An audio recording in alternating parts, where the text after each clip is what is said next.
Au nom du Père et du Fils et du Saint-Esprit, un seul Dieu. Amen. Jambuenu, Jamutena.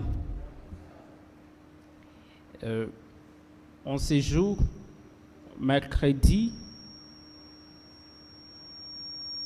le Seigneur nous aide à partager avec vous l'évangile qui nous parle de la situation qui s'était survenue quand les disciples traversaient la rivière. Oui. Nous savons tous comment, et nous venons d'entendre cet évangile qui est tiré, l'évangile selon saint Marc, chapitre 4, verset 35 jusqu'au 41e verset. Chaque passage de la Bible, chaque verset que nous lisons a toujours un enseignement et un message que Christ nous communique. En lisant cet évangile, Christ nous enseigne sur quelque chose. Qu'est-ce que nous pouvons faire quand nous sommes attaqués par les circonstances, quand le vent frappe à nos maisons, quand le vent frappe même à nos services, et quand le vent frappe même à son église, qu'est-ce que nous devons faire? Parce que Christ, en partant au ciel, il nous avait dit, il va nous envoyer un consolateur. C'est le consolateur qui devrait nous accompagner dans notre cheminement avec lui. Et ce consolateur avait pour mission d'intercéder aussi pour nous si nous faisons appel à lui et si nous recourons à ces consolateurs. On nous montre comment Jésus s'est retrouvé dans une pirogue avec tous ses disciples. C'est au moment où il terminait à prêcher et après avoir renvoyé la foule, il a voulu traverser de l'autre bord du lac ou de la rivière. Arrivé au milieu du lac, il y a eu un vent violent qui s'est soulevé pour frapper aux barques. Et après tout, nous voyons que les disciples qui étaient dans la barque ont commencé à crier. Ils ont commencé à faire leurs efforts personnels. Ça n'a pas tenu. Ils ont commencé à se demander qu'est-ce que nous pouvons faire, sinon on va se noyer. Le vent devient dangereux. Là, nous avons besoin de secours. À qui nous pouvons faire recours pour venir nous secourir? À un certain moment, il y a des fois, nous les chrétiens, nous oublions que Christ est vivant. Il y a certains chrétiens qui pensent que Christ est encore dans les tombeaux. Il y a des gens qui pensent que Christ n'est pas au ciel et il n'est pas digne de respecter toute parole qu'il avait prononcée lorsqu'il était avec nous sur la terre. Un chrétien ne peut pas oublier ça, parce que Christ avait dit, il part au ciel pour notre bonheur, il part au ciel pour notre joie, pour qu'à chaque fois où nous faisons recours à lui, il ne cessera jamais de nous venir au secours. Et ses disciples avaient oublié que Christ est au milieu d'eux. Ils avaient oublié. À des fois, c'est par leur discours vain qui avait poussé Jésus à dormir. Parce qu'on ne sait pas pourquoi Jésus s'endormait. Par exemple, ils avaient commencé à discuter, à partager d'autres sujets qui n'intéressaient pas Dieu. qui n'intéressaient pas Jésus. C'est pourquoi Jésus s'était endormi. Chaque fois, même dans l'église, soit dans nos familles, si nous engageons des discussions qui n'intéressent pas Jésus, il ne peut pas venir dans nos maisons. Il ne peut pas venir dans son église. C'est pourquoi chaque fois nous devons faire quelque chose qui attire l'attention de Dieu. Nous devons faire appel à lui, nous devons lui appeler, lève-toi, nous sommes attaqués. Le vent veut nous faire noyer, lève-toi, viens à notre secours. Je ne sais pas, dans l'intercession de ces apôtres, ils n'ont pas cité le nom de quelqu'un qui était à la base de ces vents qui les avaient attaqués. Je ne vois pas ça. Ils ont dit, les vents nous attaquent. Ils ont vu le vent, c'est-à-dire ils ont déniché le problème.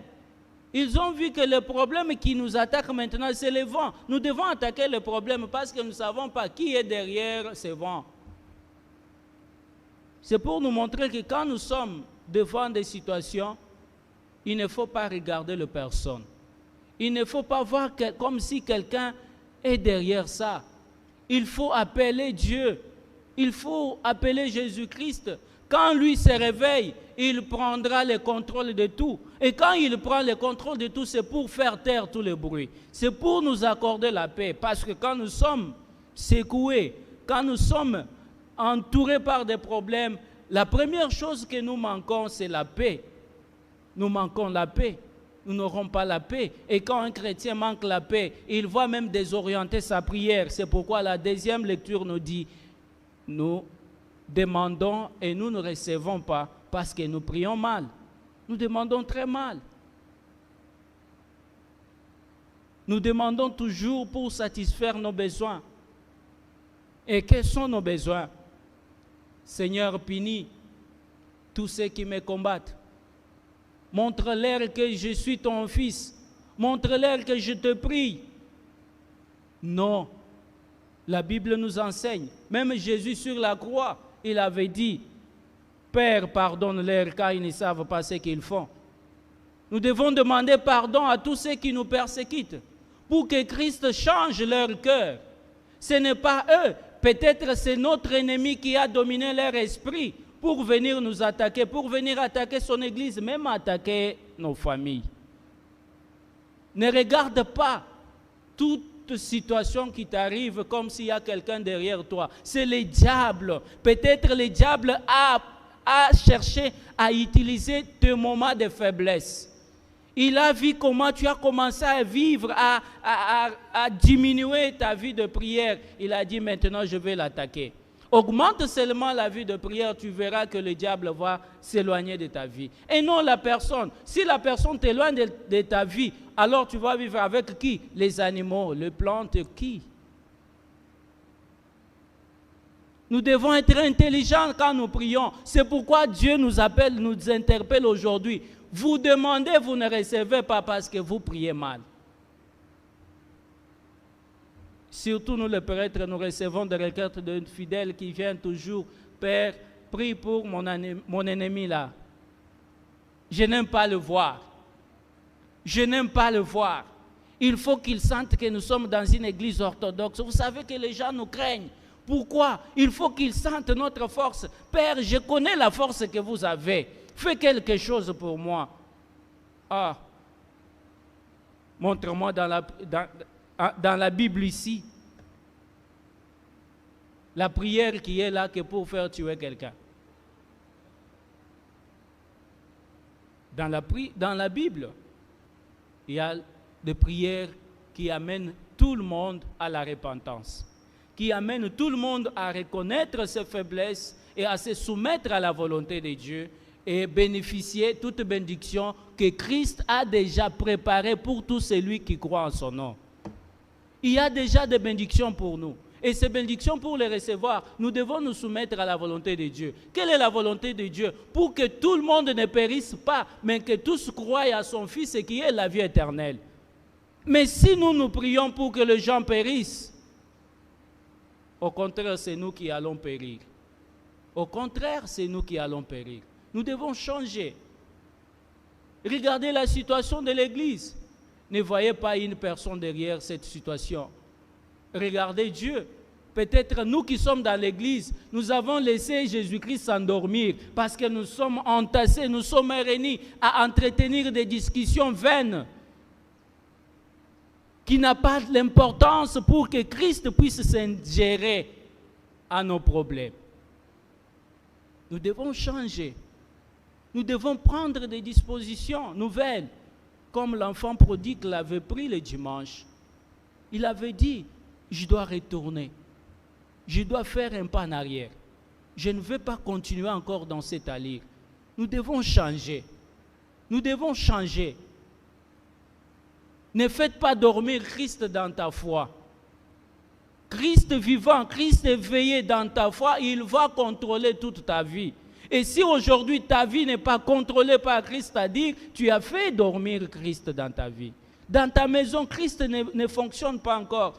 C'est comme un téléphone. Si le téléphone n'a pas d'énergie, si le téléphone n'a pas d'unité, le téléphone n'a pas d'importance. Nous devons faire quelque chose, chers frères et sœurs. Nous sommes pendant le moment où Christ nous interpelle tous comment revenir à lui. Comment nous pouvons chercher à demeurer dans sa présence.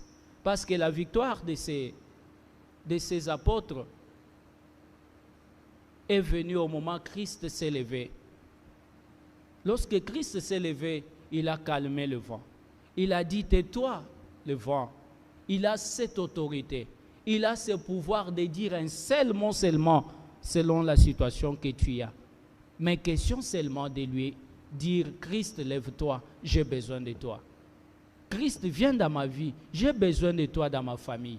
Nous avons besoin de toi dans ton église. Viens nous aider. Viens voir toute situation que nous avons dans l'église. Ça nécessite ta présence. Ça ne nécessite pas même la présence de l'évêque. L'évêque ne portera pas les solutions à nos problèmes. C'est Christ seul qui est capable de porter les solutions à nos problèmes. Mais si nous allons abandonner Christ, nous allons faire appel ou nous focaliser à nos besoins, nous appuyer à notre volonté, Christ ne va pas agir. Christ ne va pas agir. Au contraire, il va s'endormir. Il va dire que ses enfants m'ont donné un repos sans nom. Moi, je ne veux pas être en repos. Moi, je travaille jour et nuit pour veiller à mes enfants. C'est pourquoi quand il s'est levé, il a montré Pierre comment il vient toujours au secours à ceux qui font appel à lui. Pierre a voulu se noyer. Il a dit à Jésus, tends-moi la main, je me noie. Et Christ est venu à son secours. Et toi, quand tu es dans le problème, tu fais appel à qui? Chaque fois, nous faisons toujours appel à nos familles quand nous avons des problèmes dans nos maisons, dans nos familles. Nous appelons toujours les membres de nos familles pour venir parler et donner les solutions à nos problèmes. Jamais.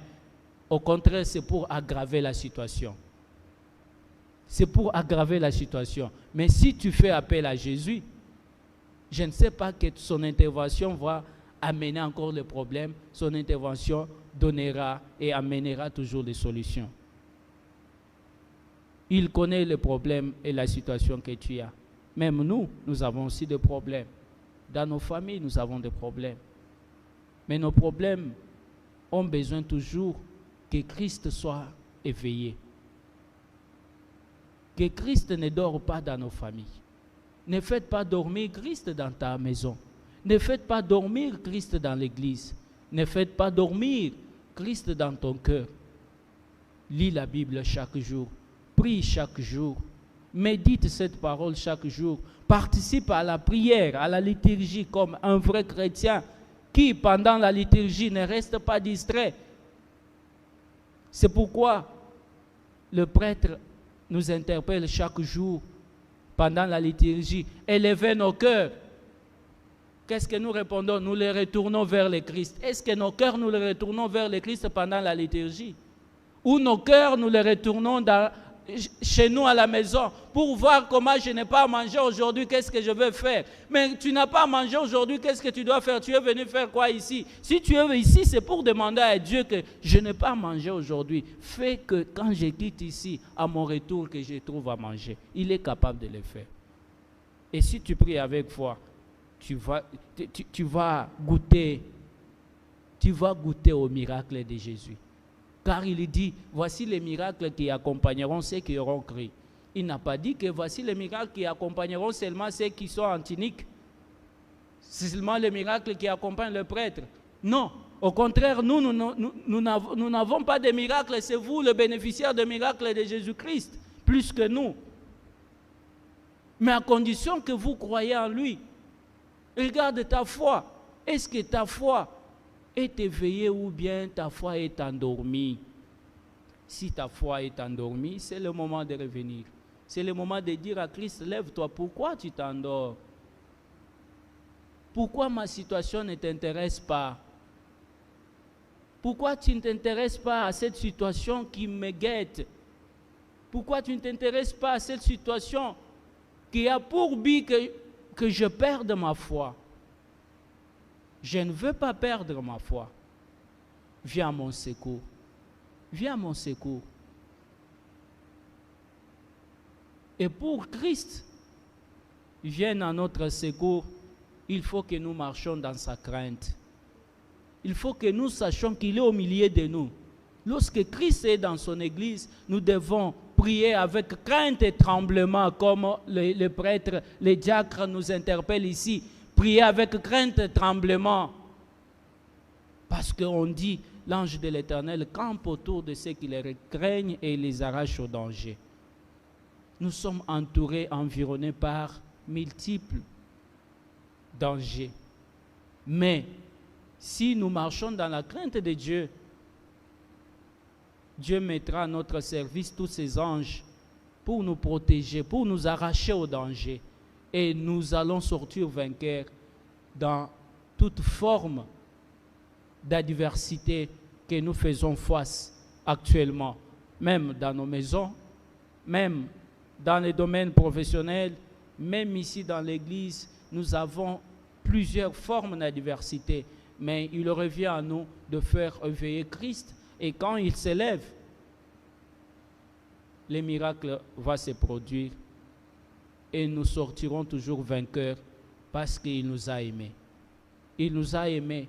Il veut que nous soyons vainqueurs parce que c'est lui le premier vainqueur. Il a vaincu la mort pour nous. Il a vaincu la mort pour toi. Il a vaincu la mort pour te donner toujours de la confiance qu'à chaque fois où tu as une situation, sache que quand tu fais recours à Jésus-Christ, tu sors toujours vainqueur. Chez Jésus-Christ, il n'y a pas de perte. Il n'y a pas le perdant. On gagne toujours. On gagne toujours parce que lui a gagné. Il a gagné sur la croix. Il avait dit tout est accompli. Si tout s'était accompli, dis-lui que c'est accompli pour qu'à chaque fois où j'ai un problème, quand j'invoque ton nom, tu viennes à mon secours. Il connaît. Tu viens à l'église, tu rentres comme si tu n'es pas venu à l'église. Tu viens à l'église comme si tu es venu dans la maison de mon père. Moi, ce n'est pas ma maison. Si tu es venu à l'église, se rencontrer avec Christ, il faut que tu sentes que tu es venu, tu es devant Dieu. Et quand tu es devant Dieu, qu'est-ce que tu vas lui raconter? Quelle conversation que vous allez entretenir avec lui? Quel discours que tu vas entretenir avec lui? Ici, ce n'est pas ma maison. Quand tu entres comme ça, regarde comment David dit. Je suis dans la joie quand on me dit allant à la maison de l'Éternel. Et il disait encore, je préfère me tenir sur la maison, sur les seuils de la maison de mon Dieu, plutôt que d'habiter sous les tentes de la méchanceté. À la maison, nous sommes toujours exposés à la méchanceté, à la colère, qui diminue même notre espérance de vie. Mais quand nous sommes dans l'église, nous devons être joyeux. Chaque fois, nous voyons les gens dans l'église tristes, comme si Christ n'est pas là, comme si Christ n'est pas encore au milieu de nous. Que signifie ta tristesse aujourd'hui? Christ est au milieu de nous. Fais appel à lui. Et si tu lui appelles, je ne sais pas qu'il va s'éloigner ou il ne peut pas te répondre. Il est toujours attentif à nos cris. il est toujours là. Mais nous devons lui dire, Christ vient à notre secours. Viens, viens, nous avons besoin de toi. Et il va nous secourir. Et toute situation qui est difficile sera facile. Qui est impossible sera possible. Parce que il dit, tout pouvoir m'a été donné. Ce pouvoir, c'est le pouvoir de la mort et de la vie. C'est ça le grand pouvoir que nous savons. C'est le pouvoir sur la vie et sur la mort. Il a ce pouvoir-là. Et s'il a le pouvoir sur la mort et la vie, qu'est-ce qui peut lui résister? La maladie, la pauvreté, la sécheresse? Non, non, je ne sais pas, il y a quelque chose qui peut résister devant Christ. Faisons-lui confiance. Faisons appel à lui. Il va venir à notre secours. Il va changer notre situation. Et son Église ira de l'avant. Et aujourd'hui, moi j'ai toujours dit, la situation de l'Église est le reflet de la situation de nos familles. Si l'Église n'a pas la paix, c'est-à-dire dans nos familles, il n'y a pas la paix. Parce que l'Église est composée de familles. Et si dans l'Église, il n'y a pas la paix, c'est-à-dire même dans nos familles, il n'y a pas la paix. Nous devons demander d'abord la paix. Que Dieu, lorsqu'il se soulève, il va dire, tais-toi, le vent, qui fait perdre la paix à mes enfants. Tais-toi, que la paix règne dans la maison ou dans la maison de mes enfants. Et cette paix va contaminer même l'Église. Cette bénédiction que Dieu va vous accorder va contaminer même l'Église. Et la joie que vous allez amener de votre maison va contaminer aussi l'Église. Chaque personne qui entrera dans cette Église aura toujours l'attitude joyeuse. Et Dieu se manifestera au milieu de nous. Et ça sera la gloire de son nom. Nous demandons et nous ne recevons pas parce que nous demandons mal pour satisfaire nos besoins. Ne demande pas pour satisfaire tes besoins, mais demande pour que la volonté de Dieu se fasse selon les besoins que tu as. Dieu connaît. Il connaît aujourd'hui que j'ai besoin de ça, j'ai besoin de cela. Mais le Saint-Esprit est en train d'arranger ce qui est bon et ce qui est agréable chez Dieu. C'est le Saint-Esprit qui apporte toutes nos demandes chez Dieu. Mais si le Saint-Esprit voit que dans les demandes que tu as faites, il n'y a pas ce qui intéresse Dieu, il ne peut pas amener ces prières-là à Dieu. Ça va rester comme ça. Le Saint-Esprit ne va pas amener ces prières-là à Dieu. Lisez Romains chapitre 8, versets 27 à 28. Vous allez apprendre que c'est le Saint-Esprit qui intervient dans nos prières. C'est le Saint-Esprit qui est comme le tamis, qui est en train de tamiser nos demandes et nos prières, pour voir ce qui est bon, voir ce qui est diamant et ce qui n'est pas diamant. Ce qui est diamant, on soulève ça, on sélectionne. Et ce qui n'est pas diamant, on jette ça. C'est comme ça le travail du Saint-Esprit. C'est pour sélectionner les bonnes demandes et les bonnes intercessions, pour amener ça à Dieu, là où il y a l'intérêt de Dieu. Et tout ce que nous demandons, il n'y a pas l'intérêt de Dieu. C'est pour dire que non, les problèmes s'accentuent. Les problèmes viennent toujours de s'ajouter de jour le jour, du jour le jour. Revenons à nous-mêmes, que Christ puisse nous aider à orienter nos prières selon sa volonté. Et il va nous répondre. Il connaît tes besoins. Il connaît mes besoins. Il connaît les besoins de l'Église. C'est lui seul qui peut apporter des solutions à tous ces besoins. Faisons-lui confiance et sa gloire va se manifester au milieu de nous, maintenant, toujours dans les siècles des siècles. Amen.